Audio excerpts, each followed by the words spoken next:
Hey guys, this is Hans Hobbies, and this is a review of the Redcat Racing Gen 8. This is a 1/10 scale RC crawler or trail truck you can get for around $299 before tax.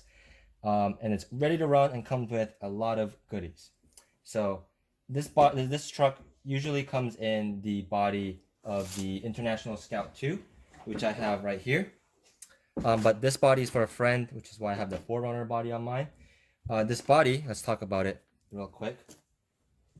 This body comes in either this orange or the blue, metallic blue. I would prefer the blue, but this body's for my friend, so he picked the orange.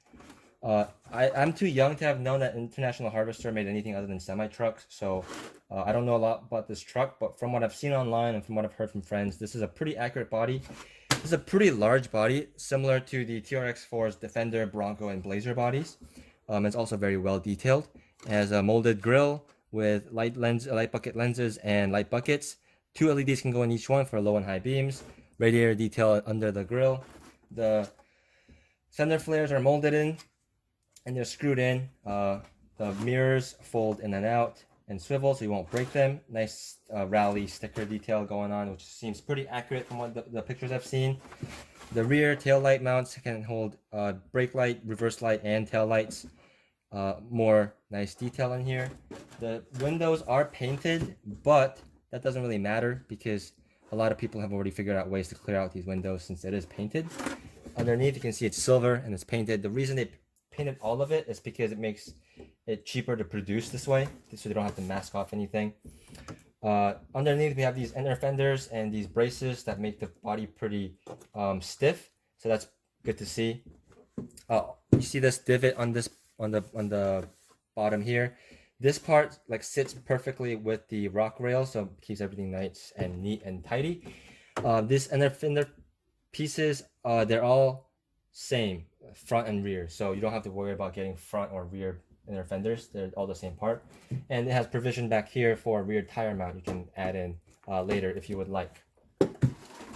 So moving the body away and bringing the truck back up here. Before I get into what the truck is, I'll go over what's included. It's included is the standard Redcat FlySky radio. All the little controls are in here. Rubber grip, all pretty nice radio. I like those radios. It comes with the rear brace for the taller rear body mounts, antenna tube, pretty standard stuff. Bind plug, pretty standard stuff. But it also comes with adapters for if you want to install an aftermarket bumper with a smaller diameter post. The rear tire, spare tire mount I mentioned, and then of course the spare tire, which is here somewhere. Spare tire. I don't know when it grew legs and walked away. This spare tire is the same as all the other wheels and tires on the truck. So I'll talk about this in a second. Comes with extra gears for the, I believe this is for the transfer case. The gears are plastic, but as you can see, pretty chunky Mod 1 gears. Also comes with extra portal axle gears for the front because this is a commonly broken part, so they just decided to include an extra set for you. That's very nice of them. Even includes extra wheel nut covers and a little rubber grommet. I'm not sure what that's for yet, but we'll find out. All the parts for the lights and all the hardware for the body mounts and the lights.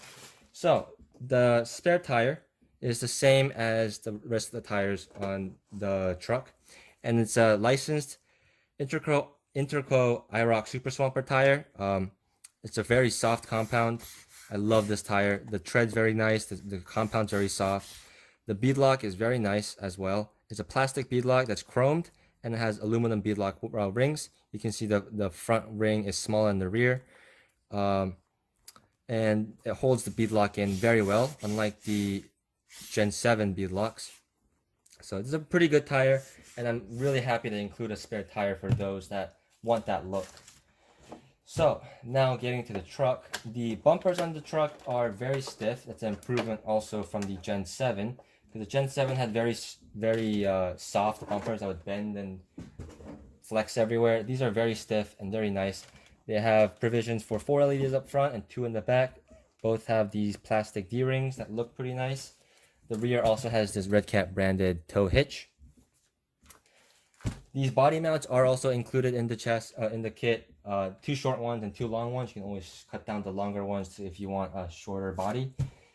Under the chassis, we see inner fenders, that Velcro detail that mounts the body. Adjustable aluminum shocks. These have collars on them. 17 turn 550 size motor with the transmission. It has a slipper clutch inside, which is also lockable.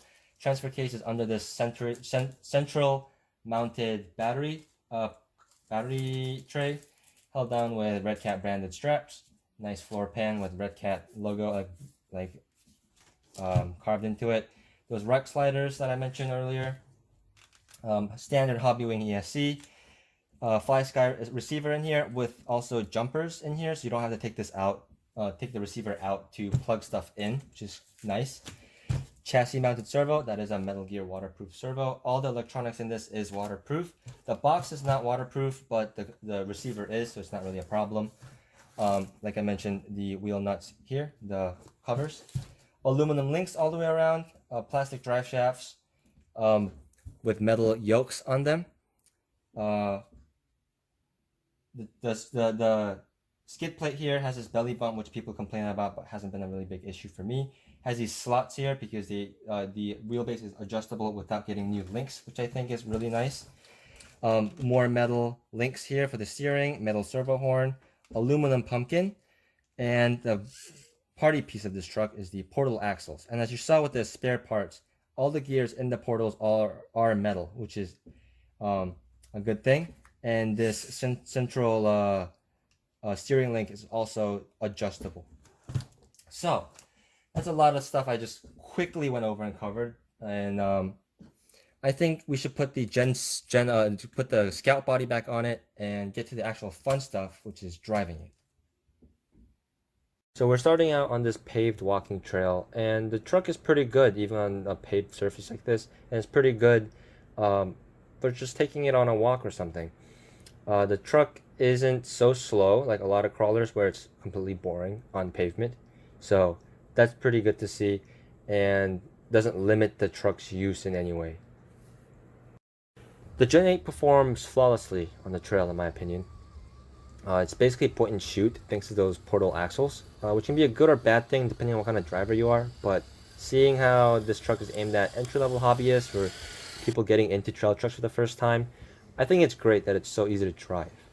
You can see here all the roots and stuff, it's getting over no problem. Basically any sort of obstacle you'll run into in these like wooded walking trails is no problem for the Gen 8. You don't want to be slowed down on the trail by your truck though, because a lot of crawlers tend to be pretty slow. But thankfully the 17 turn motor that's in this truck is the same one that's in the Gen 7, which is known to be a pretty quick truck. And even with the portal axles gear reduction, the Gen 8 isn't slowed down in the slightest.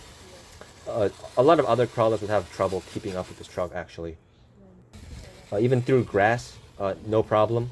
You have to actually have a moderately brisk walking pace to be able to keep up with it, which is pretty good to see.